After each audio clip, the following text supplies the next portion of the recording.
الله الذي خلقكم من ضعف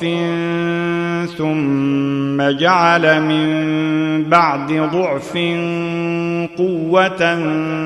ثم جعل من بعد قوة ضعفا وشيبة يخلق ما يشاء وهو العليم القدير ويوم تقوم الساعة يقسم المجرمون ما لبثوا غير ساعة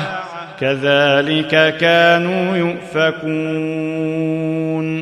وقال الذين أوتوا العلم والإيمان لقد لبثتم في كتاب الله إلى يوم البعث فهذا يوم البعث ولكنكم كنتم لا تعلمون فيومئذ لا ينفع الذين ظلموا معذرتهم ولا هم يستعتبون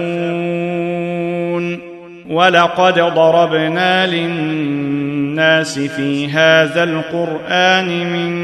كل مثل ولئن جئتهم